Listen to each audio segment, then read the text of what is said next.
मुलांनो, आज आपल्याला स्टँडर्ड 5th मॅथमॅटिक्स म्हणजेच गणित यातील चॅप्टर नंबर 7 सर्कल्स म्हणजेच वर्तुळ याविषयी अभ्यास करावायचा आहे. त्यातील पहिला पार्ट बघूया. पार्ट्स ऑफ सर्कल म्हणजेच वर्तुळाचे घटक. वर्तुळाच्या घटकांमधील पहिलं आहे सेंटर ऑफ द सर्कल म्हणजेच वर्तुळाचा केंद्रबिंदू. तुम्हाला स्क्रीनवरती एक एक्झाम्पल दिसतंय किंवा एक वर्तुळाची आकृती दिसते. आता वर्तुळ काढताना कंपास पेटीमधील जे कंपास आहे या साहित्याचा वापर करावा लागतो. मग बघा, कंपासचं हे जे लोखंडी टोक आहे धारदार, हे ज्या ठिकाणी आपण ठेवतो आणि वर्तुळ काढतो, ज्या ठिकाणी आपण लोखंडी टोक ठेवतो त्याला वर्तुळाचं केंद्रबिंदू म्हणतात किंवा वर्तुळाचं सेंटर म्हणतात. मग बघा, इथं पी हा बिंदू वर्तुळाचं सेंटर आहे. मग सेंटर ऑफ द सर्कल कोणता आहे? पॉइंट पी, बिंदू पी. तर तुम्ही ज्या ठिकाणी कंपासचं लोखंडी टोक ठेवाल तिथला जो बिंदू असतो त्याला वर्तुळाचं सेंटर किंवा वर्तुळाचं केंद्रबिंदू म्हणतात. त्याला तुम्ही इंग्रजी A to Z पासून कोणतं पण अक्षर इथं नाव म्हणून देऊ शकतात. आता मी इथं पी नाव घेतलेलं आहे म्हणून सेंटर ऑफ द सर्कल म्हणजे वर्तुळाचा केंद्रबिंदू कोणता? इथं बिंदू पी किंवा पॉईंट पी. मग तुम्हाला कळलं असेल की वर्तुळाचं केंद्रबिंदू किंवा सेंटर ऑफ द सर्कल कशाला म्हणतात ते. त्यानंतर दुसरा घटक बघूया आता आपण, रेडियस ऑफ द सर्कल म्हणजे वर्तुळाची त्रिज्या. अगोदर मी तुम्हाला त्याची व्याख्या सांगतो, त्यानंतर मला एक एक्झाम्पल घेऊन ते उदाहरण वर्तुळाची त्रिज्या कशाला म्हणतात त्याची विषय माहिती देण्यात येईल. The line or segment joining the center of the circle to any point on the circle is called a radius of the circle. वर्तुळाचा केंद्रबिंदू आणि वर्तुळावरील कोणताही बिंदू यांना जोडणारी रेघ किंवा रेषाखंड म्हणजे वर्तुळाची त्रिज्या होय. तुम्हाला स्क्रीनवर आता एक उदाहरण दिसते बघा. व्याख्या काय आहे? वर्तुळाचा केंद्रबिंदू आणि वर्तुळावरील बिंदू यांना जोडणारी रेघ किंवा रेषाखंड म्हणजे वर्तुळाची त्रिज्या. आता बघा, ह्या उदाहरणामध्ये जिथं मी कंपासचं लोखंड टोक ठेवलं म्हणजेच वर्तुळाचं केंद्रबिंदू कोणता आहे? बिंदू ए किंवा पॉईंट ए. वर्तुळाचं केंद्रबिंदू ए, सेंटर ए आणि वर्तुळावरील बिंदू हे वर्तुळावर असणारे बिंदू बी. बघा, या दोघांना एका रेघेने किंवा रेषाखंडाने जोडलेलं आहे म्हणून सेग ए बी हा किंवा सेगमेंट ए बी हा या वर्तुळाची त्रिज्या आहे. मग centre of the circle is point A किंवा बिंदू ए, वर्तुळाचं केंद्रबिंदू आहे बिंदू ए. त्यानंतर रेडियस ऑफ द सर्कल वर्तुळाची त्रिज्या segment A B oblique seg A B. Segment A B म्हणजे रेषाखंड ए बी. रेषाखंडाला थोडक्यात रेख असं पण म्हणतात, सेगमेंट थोडक्यात सेग असं लिहितात. मग या वरील आकृतीमध्ये वर्तुळाचं सेंटर पॉईंट ए आणि वर्तुळाची त्रिज्या सेग ए बी ही आहे.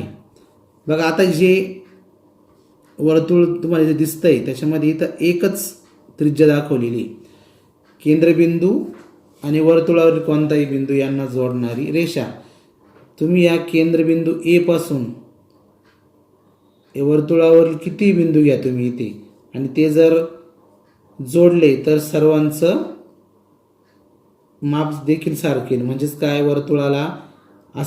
एका वर्तुळाला असंख्य त्रिज्या असतात आणि सर्वांची लांबी समान असते. अ circle has many radius, they are all same length. वर्तुळाला अनेक त्रिज्या असतात व त्या सर्वांची लांबी समान असते. तुम्ही सायकलचं चाक जर बघितले त्याला जे स्पोक असतात ते स्पोक म्हणजे त्या सायकलच्या चाकाच्या त्रिज्या असतात आणि ते सर्व समान लांबीचे असतात. बैलगाडीचं चाक जरी बघितलं तुम्ही त्याला जे आऱ्या असतात त्या सुद्धा ह्या त्रिज्याच असतात. कळलं सर्वांना वर्तुळाची त्रिज्या कशाला म्हणतात ते? प्रत्येक सांगतो, वर्तुळाचा केंद्रबिंदू आणि वर्तुळावरील कोणताही बिंदू यांना जोडणारी रेघ किंवा रेषाखंड म्हणजे वर्तुळाची त्रिज्या. आणि वर्तुळाला असंख्य त्रिज्या असतात व त्या समान मापाच्या असतात. आता आपण पुढील घटक घेऊया. कॉर्ड ऑफ द सर्कल, वर्तुळाची जीवा. आता आपण त्रिज्या म्हणजे बघितलं आणि वर्तुळाचं सेंटर पण आपण बघितलं. आता त्याच्या पुढचा भाग आहे कॉर्ड ऑफ द सर्कल, वर्तुळाची जीवा. A line oblique segment joining any two points on a circle is called chord of the circle. वर्तुळावरील कोणतेही दोन बिंदू जोडणारी रेघ किंवा रेषाखंड म्हणजेच वर्तुळाची जीवा. त्यासाठी खाली एक एक्झाम्पल्स आहे. वर्तुळावरील कोणते दोन बिंदू यांना जोडणारी रेघ किंवा रेषाखंड म्हणजे वर्तुळाची जीवा होय. अगोदर या वर्तुळाचा सेंटर शोधू आपण. या वर्तुळाचं सेंटर आहे ए, पॉइंट ए किंवा बिंदू ए. मग बघा इथं तुम्हाला दोन रेषाखंड दिसत आहे ज्यांनी वर्तुळावरील दोन बिंदूंना जोडण्याचं काम केलं आहे. पहिलं बघा सेगमेंट सी डी किंवा रेख किंवा रेषाखंड सी डी. दुसरं सेगमेंट एम एन किंवा रेषाखंड एम एन किंवा सेग एम एन. आता रेषाखंड सी डी आणि रेषाखंड एम एन यांनी दोन बिंदूंना वर्तुळावरील दोन बिंदूंना जोडण्याचं काम केलं आहे. म्हणून रेषाखंड सी डी रेषाखंड एम एन या वर्तुळाच्या जीवा आहेत, कॉर्ड ऑफ द सर्कल आहेत. बघा त्याच्यामध्ये पहिलं कॉर्ड ऑफ द सर्कल कोणतं आहे बघा, segment C D, segment C D oblique seg C D. त्यानंतर रेषाखंड सी डी किंवा रेख सी डी असं पण त्याला मराठीत म्हणतात. त्यानंतर दुसरं कॉर्ड आहे सेगमेंट एम एन किंवा सेग एम एन, रेषाखंड एम एन किंवा रेख एम एन. मग बघा अशा पद्धतीने वर्तुळाचा तिसरा घटक वर्तुळाची जीवा म्हणजे कॉर्ड ऑफ द सर्कल याच्याविषयी आपण माहिती घेतली. वर्तुळावर कोणत्याही दोन बिंदूंना जोडणारी रेख किंवा रेषाखंड म्हणजे वर्तुळाची जीवा होय. त्यानंतर चौथा घटक बघूया आपण, डायामीटर ऑफ द सर्कल, वर्तुळाचा व्यास. A chord passing through the centre of the circle is called diameter. वर्तुळ केंद्रातून जाणाऱ्या जीवेला वर्तुळाचा व्यास म्हणतात. आता इथं तुम्हाला एक एक्झाम्पल्स दिलेले आहे. वर्तुळ केंद्रातून जाणारी जीवा म्हणजेच वर्तुळाचा व्यास होय. तर आपण बघितलं की जीवा ही कोणत्याही दोन बिंदूंना जोडते. आता इथे देखील हा जो व्यास दिसतोय तुम्हाला ज्याने वर्तुळावरील दोन बिंदू जोडले आहेत म्हणजे व्यास ही देखील एक जीवा असते. मग याचा पहिल्यांदा सेंटर शोधू आपण या वर्तुळाचा. सेंटर ऑफ द सर्कल म्हणजे केंद्रबिंदू कोणता आहे वर्तुळाचा, जो मध्यभागी बघा पॉइंट पी किंवा बिंदू पी. मग बघा डायामीटर ऑफ द सर्कल, व्यास कोणता आहे या सर्कलचा बघा, जो वर्तुळाच्या केंद्रातून गेलेला आहे, सेगमेंट ए बी. बघा सेगमेंट ए बी हा बरोबर वर्तुळाच्या केंद्रातून गेला आहे. तुम्ही या वर्तुळाच्या केंद्रातून जाणारे असंख्य किंवा अनेक व्यास काढू शकतात. अशा पद्धतीने किती पण तुम्ही व्यास काढू शकतात.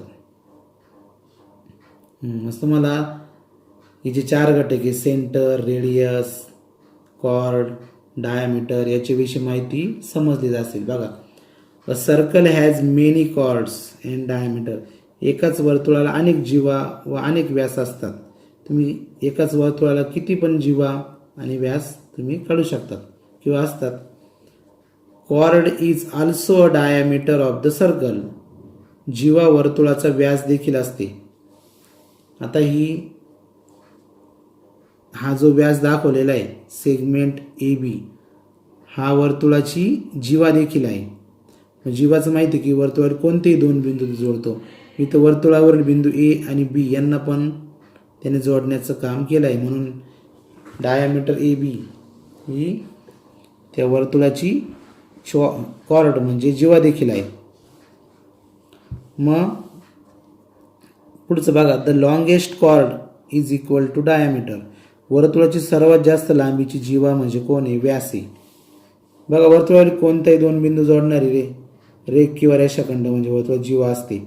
मग त्यामध्ये सर्वात जास्त लांबीची जर जीवा कुठली असेल तर वर्तुळाचा व्यास आहे. बघा अशा पद्धतीने आपण या चारही घटकांविषयी माहिती. पान नंबर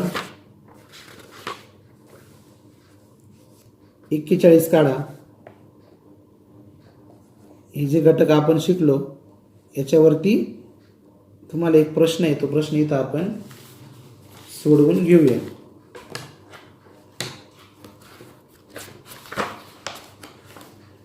बघा प्रश्न वाचतोय मी. पान नंबर 41 काढा सर्वांनी. The center of the circle below is O. There are other points and lines given in the diagram. Find the radius, chords and diameters in the diagram and write their names in the box provided. ही तुम्हाला इथे आकृती दिसते. याच्यामध्ये centre of the circle point O आहे. त्याच्यावरून radius म्हणजे त्रिज्या, diameter व्यास आणि कॉर्ड म्हणजे जीवा तुम्हाला शोधून तिथं माहिती लिहायची. पहिले आपण रेडियस घेऊ. रेडियस बघा किती. रेडियस म्हणजे माहिती तुम्हाला वर्तुळ केंद्र आणि वर्तुळातील बिंदू यांना जोडणारा रेषाखंड किंवा रेख. तर वर्तुळ केंद्र इथं O आहे. मग पहिली रेडियस येईल OM, सेक OM. त्यानंतर सेक OS,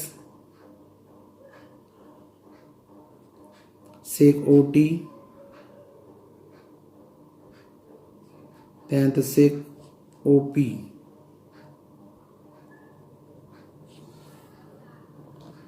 कळलं सर्व. त्यानंतर डायमीटर हे वर्तुळाचा व्यास, वर्तुळाच्या केंद्रातून जाणाऱ्या जीवेला वर्तुळाचा व्यास म्हणतात. तर केंद्रातून जाणारी जीवा बघा. जीवा माहिती आहे आपल्या वर्तुळात कोणतेही दोन बिंदूंना जोडते, पण ती वर्तुळाच्या केंद्रातून जर गेली तर तो व्यास ठरतो. आता वर्तुळाच्या केंद्रातून जाणारी जीवा म्हणजे व्यास कोणता आहे बघा. सेक PS, सेक PS आणि सेक MT. व्यास हा वर्तुळाच्या केंद्रातून जात असतो. त्यानंतर कॉर्ड. आता इथं कॉर्ड किती बघा. कॉर्ड म्हणजे काय. वर्तुळावरील कोणत्याही दोन बिंदूंना जोडणारी रेख किंवा रेषाखंड. आता इथं कोणत्याही दोन बिंदूंना जोडणारी रेख किंवा रेषाखंड 3 आहे. पहिलं N आणि M ला जोडणारी सेक NM. त्यानंतर दुसरी M आणि T ला जोडणारा बिंदूंना जोडणारी रेख सेक MT आणि तिसरी सेक PS. बघा पहिलं कॉर्ड आहे सेक NM, त्यानंतर सेक MT, सेक PS.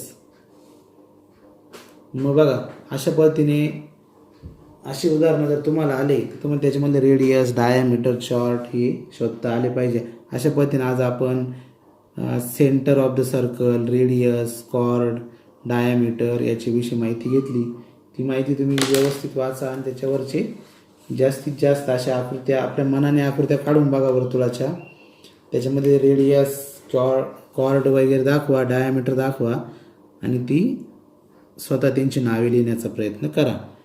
पुढच्या तासिकेला आपण ड्रॉइंग सर्कल याच्याविषयी माहिती घेऊ. धन्यवाद.